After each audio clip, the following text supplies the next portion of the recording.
Friends இங்கே பாருங்கள், நாங்கள் மேரேஜுக்கு வந்திருக்கிறோம். அத்திப்பள்ளி பாருங்கள், பசங்கள்லாம் எப்படி இருக்காங்க. எங்கள் வீட்டுக்கார பாருங்க சாப்பிட்டுட்டு எப்படி நிற்கிறாங்க.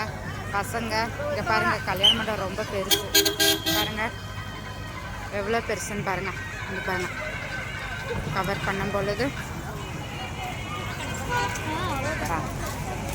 பாருங்களேன்,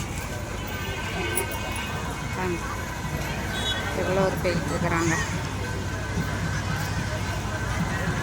பார்த்தீங்களா. ரொம்ப கிராண்டாக இருக்குது, சூப்பராக. இமான் ஹாய் சொல்லு. பாருங்க ஃபுல்லாக ஃபுல்லாக அவ்வளோ கிராண்டாக